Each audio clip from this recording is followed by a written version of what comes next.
Thank you, and we'll have a slight schedule change for today. So first we'll start off with Stuart McDonald, actuary from LCP.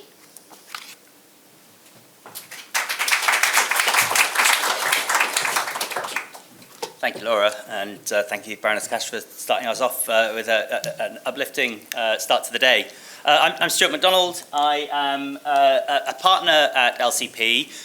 We're a consultancy who advise in the actuarial space and also have a health analytics practice, doctors advising into life sciences. So we're really, really well positioned for the thought and debate on the longevity topic. I'm also the incoming chair of the continuous mortality investigation. That is my favourite corner of the actuarial profession, and the part focused on mortality, longevity, morbidity, sickness rates, and we've actually been around for 100 years, as I'll be talking to you about, and projecting models of life expectancy and mortality.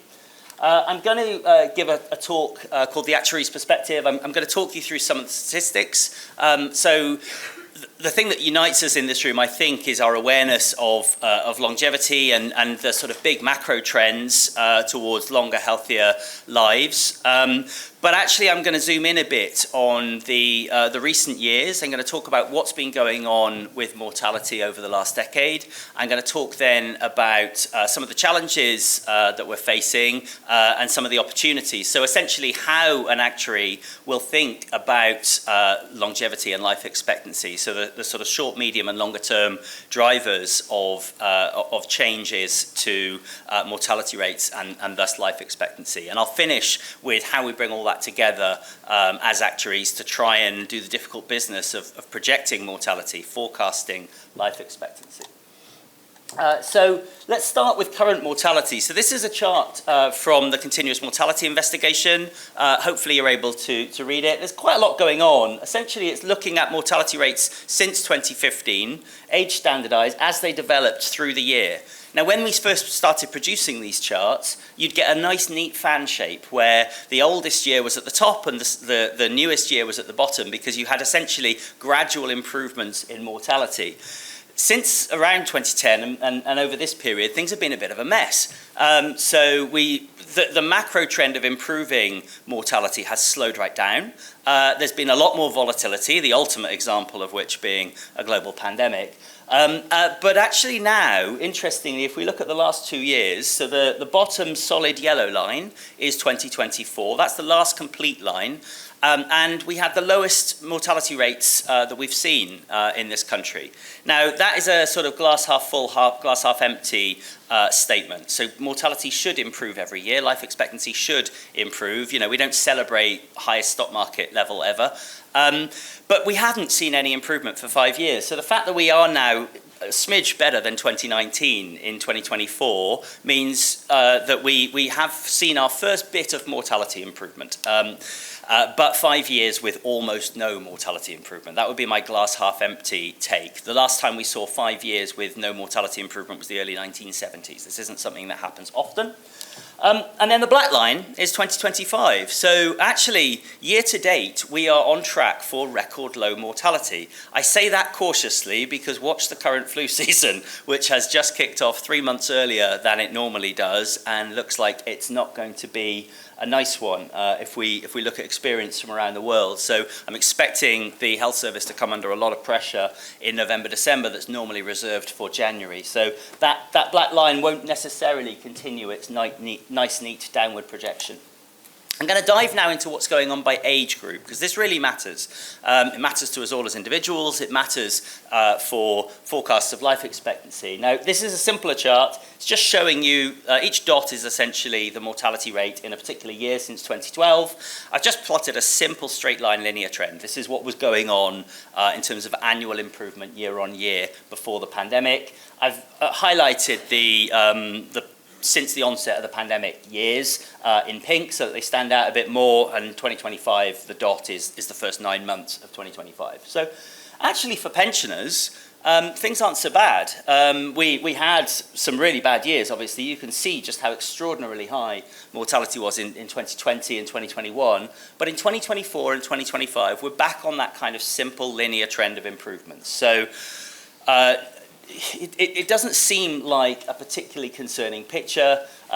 But the key question is what will happen to future generations of pensioners and what is happening to the working age population. So if we look at my age group, now this is people aged 45 to 64. I just creep into the lower end of that. Things are not back on track by any stretch. Now, obviously, the death rates here are much lower. We've come down an order of magnitude. The scale is going from 4 to 5, no longer where it was 40 to 50 on the previous slide. Mortality rates normally pretty flat, pretty predictable, but much, much higher since the pandemic and have not recovered.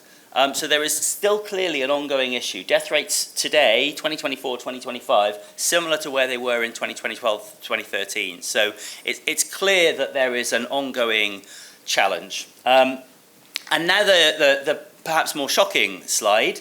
I realise not everyone in the room is an actuary, but I think everyone in the room will be very comfortable with the idea that death rates should not slope upwards. We talk about mortality improvement as actuaries. It's baked into our whole language and way of thinking. Things have been going in the wrong direction for young adults, and it's not just because of the pandemic. This is a pre-existing trend. So the line I'm showing you is the 2012 to 2019 trend. Some positive signs from the 2025 point, which is below the line, but you can see that trend has been sloping upwards. And this is a combination of different factors. At the lower end of this, people in their 20s, obviously it's the deaths of despair, the case-eaten work, the suicides, accidents, and acute alcohol and overdoses. But towards the upper end, there is much more of a chronic issue going on. We're seeing issues from early onset cancers. We're seeing a lot of metabolic conditions that really ought not to be affecting people in their early 40s and late 30s. So certainly some warning signs. And obviously, I haven't majored on it for today. I'm going to be brief, but huge socioeconomic differences there, with most of this for the more deprived groups, those disproportionately making up much more of the young age deaths. So I'll talk now briefly about some of the driving factors, so some of the positives and negatives that are feeding in, that we consider as actuaries when we try to forecast the future. So this is for some work that I did with the health analytics colleagues that I mentioned previously. So I surveyed a panel of medics in different fields with different specialisms on some of the key reasons that factors that we would expect to be driving mortality over the next 10 years or so. So you can see where the focus is. So the green is the good news, essentially. The blue is the headwinds. And the size of the text essentially is giving you a view of the relative importance. So missed and delayed treatments and diagnosis, delays in urgent and routine care. So these indirect consequences of the pandemic, well, I call them that. We already had a building trend, increasing challenge, worsening performance year on year within the health service. But the pandemic kind of rocketed us forward a decade in that upward trend of pressures, and we haven't yet recovered from it. Some good news too, particularly around innovation and new treatments. And I'll try and include a small section on reasons to be cheerful from a life expectancy perspective. Some of these stats will be reasonably well known. This chart is showing you ambulance response times for category 2 emergencies, so heart attacks and strokes. Target is 18 minutes, very, very important to reach people quickly to improve their chance of survival and their quality of life if they do survive. Generally pre-pandemic, we were there or thereabouts, 20 minutes or so, but 40 to 60 minutes during much of the peak of the pandemic, hitting that real peak of 90-minute waits on average in December 2022 when we had flu and COVID hitting simultaneously, and no recovery since. There's no month where we've got back close to that 18-minute target since the onset of the pandemic. So real concerns within the acute part of the health service.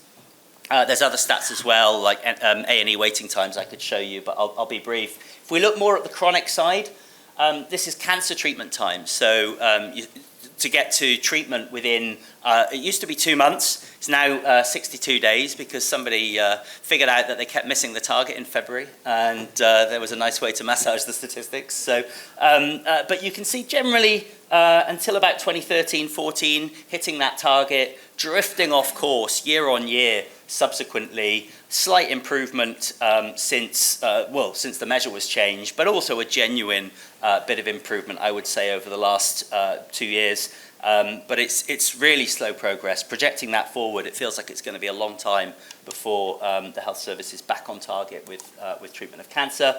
This is some work I did that was cited in the NHS 10-year plan on how our ageing population, how the longevity that we're all experiencing actually plays into increasing healthcare demand.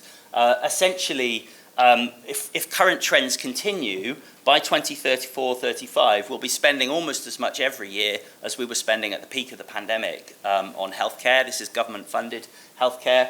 This is driven by a few factors. Principally, it is factors like the aging population. It is factors like the increased demand and healthcare utilisation. And this applies across the socioeconomic spectrum, both the sick groups who are reaching middle age with increasing multimorbidity, but also the sort of healthy, affluent people who are reaching their sort of 70s and 80s and have an expectation of ongoing care that their predecessors wouldn't have had. You know, try telling somebody that they're, you know, in their late 70s they're too old for a hip operation. They would quite rightly push back quite hard on that. And so we've got this increasing utilisation, we've got increasing demand from the ageing population, and then of course we've got healthcare costs, which have traditionally risen faster than GDP. So all of these playing into this increased demand. To stop that demand going up is really going to take some quite extreme change by government. So to manage to flatline that, we modelled that you needed to do two things. You need to deal with healthcare inequalities in this country. So you need to level up so that the poorest groups are living in similar levels of health to more affluent, and also get increased productivity in the healthcare service, which has been historically very, very hard to do. There is some reasons to be cheerful for ongoing increasing life expectancy. Plenty of really exciting science going on. The most here and now that everyone will be aware of is anti-obesity medicines. So much of ill health, multimorbidity is related to obesity-related conditions. It really is an underlying factor in so many of the things that drive mortality and that drive ill health. It's linked to diabetes, heart failure, myocardial infarction, overall 40% higher mortality. So no surprise then that the SELECT trial has found a 20% reduction in mortality rates for people taking these medicines. All sorts of further, that was for a condition, people with pre-existing cardiovascular conditions, but all sorts of ongoing research into the benefits for other treatments as well. So really, really exciting space that I'm sure most people are well aware of. So how do we bring all this together as actuaries when forecasting life expectancy? So talking now with my other hat, essentially, as incoming chair of the CMI. So the CMI, for those that aren't aware, it's a subsidiary of the Institute and Faculty of Actuaries. We've been around since just before the last pandemic, just after, sorry. So we think we were set up in 2024. It might have been 25. The documents are a little bit flaky in terms of when we had the first meeting versus when we first published. And all about producing this high quality impartial analysis of mortality and morbidity. CMI is funded by subscribers. But and most of our work is for subscribers, so it's looking at pension and mortality, it's looking at the insured population. But we did quite a lot during the pandemic, particularly in terms of doing national population mortality monitoring, filling a gap. We felt that the way the ONS was doing it was essentially they weren't looking at age standardised mortality, they were just looking at death counts. I won't get into why that's not the right way to do it, but we put a lot more work into the public domain during COVID, and that's probably when most people became aware of the organisation. So the CMI model is a mortality projection model. We release a new version every year. It's available to CMI subscribers. And essentially what you do is you start from a base table, where mortality is today for the population you're interested in, which might be members of a particular pension scheme or an insurance company's portfolio, or it might be the general population of England and Wales or the UK. And then you project forward. And what you're doing essentially is you're combining a relatively short-term extrapolative approach where you look at how mortality trends have varied for people of different age groups, people born in different years and over time, and you're combining that with a more subjective long-term view, which will be taking into account things like how much benefit do I think we will be seeing from medical innovations 20, 25 years from now. And this is the users, it's called the users' long-term rate, or their long-term view on mortality improvement. So major consultation ahead of CMI 2024. This was our first version of the model where we really iterated to allow for the impact of the pandemic and address that. We also wanted to reflect these different trends in mortality by age, because these are really significant and drive quite different outcomes. So a couple of charts at the bottom just showing you how the model has changed from the last version, which was the last one to sort of muddle through the pandemic and sort of try and smooth through, ignore the recent data and put mortality to an approximately correct starting place to this newer version. So you can see for the younger ages, we are much less optimistic. We're actually projecting increasing mortality in the short term and then turning around and starting to improve as we go further into the future. Whereas for the older age groups, the pensioners, we've become more optimistic. We're expecting slightly higher mortality improvement than we were previously, so a steeper downwards trend. And what does all this mean in terms of life expectancies? So this is giving you an indication of where we think the life expectancy is for people of different ages in 2025. This is using a pensioner mortality table, so this is a relatively select group, more healthy than the general population of England and Wales, and it's an illustrative long-term rate of mortality improvement of about 1.5%, which is reasonably 1 to 1.5, I would say, is what we've seen historically, but it does vary a lot. We've seen periods of limited mortality improvement, and we've seen periods of 3 or 4%, as we saw in the 90s and the early 2000s, when life expectancy was increasing by about 15 minutes every hour. So yes, for life expectancy at 65, roughly around pensioner age, we'd be expecting males to get to about 86.5 and females to get to about 89. So that's essentially what's coming out of that. But there's obviously a degree of subjectivity there, and a lot will depend on how much benefit you think we will get from various innovations that we've talked about. So I'm going to pause there. I'm conscious I'm approaching the end of my 20 minutes, but very, very happy to take 1 or 2 questions if anyone has any.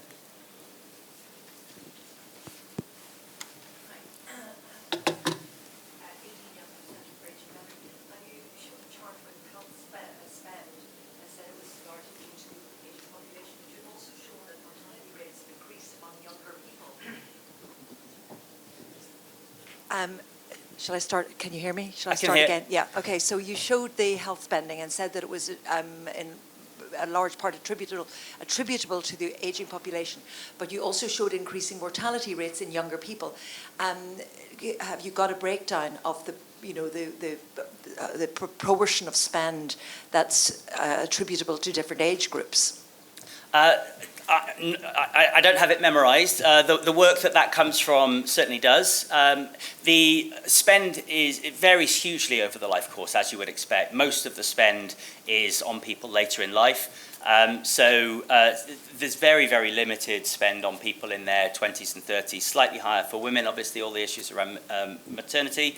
But for generally for males and females, mortality for people healthcare spending on people in their teens, 20s, 30s, very, very low. Essentially increases almost exponentially with age. And this is why, as we have more and more people living to older ages, the spend goes up. I think that from memory, I think the spending on someone in their 80s, 90s is about 9 times what you'd be spending on someone in their 30s. So you can imagine as more and more of the population are in their 60s, 70s and above, the spending inevitably just goes up and up. What do you think this is going to create for a generational sort of, because we have already a population that's now you have a higher mortality in that space, and you've got the people on the longer end living longer, consuming more. It feels like that's a tension that's going to have to be resolved somehow. Yes, I completely agree. It's a big question, and you know, I've only covered the healthcare angle here. I did some work over the weekend on the state pension, and I know Andrew's going to be talking about that. But both in terms of the pension spending that we have as a country, and also the healthcare spending, both of those are on trends to go up and up. So we have smaller populations, lower fertility recently. So there is a very large burden potentially on the working age population that we need to figure out how to square that circle. And, some of that is going to be about reimagining how we live our lives, as Andrew's work shows. Can I just ask, the two key trends that you've identified in here, one is, improvements in longevity of people over the age of 65, is that we're back at, after COVID, we're back on track to a, quite marked improvement in that area, offset by the negative news of increasing mortality rates amongst younger age groups. To what degree is that a UK-specific phenomenon, and to what degree is that an international? It would help to identify: is it problems with the health service? Is it specific to the UK, or is this a global development? These two trends. Yeah, great question. The long-term trend of increasing life expectancy, falling mortality is global, as we'll all be aware, I think.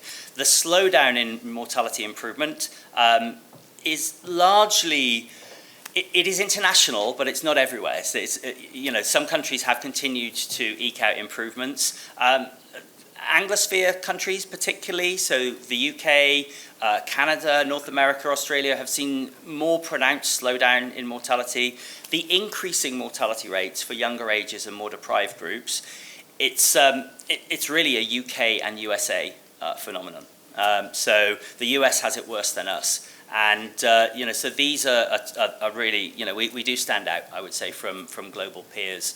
And so we do need to be thinking, I would say not necessarily, at these age groups, it's not about the NHS. The point that was made earlier about, the NHS is sort of a sickness service. A lot of the drivers of deaths are not long-term chronic illnesses. They're either acute deaths of despair, or they are sort of, the consequences of chronic ill health, long-term alcoholism, or unhealthy diets. So there are factors that are very specific to the UK and the USA that I think we need to look at. Some other countries also seeing a pretty unimpressive recent trend of recent mortality, but this rising mortality, mostly just us and the Americans.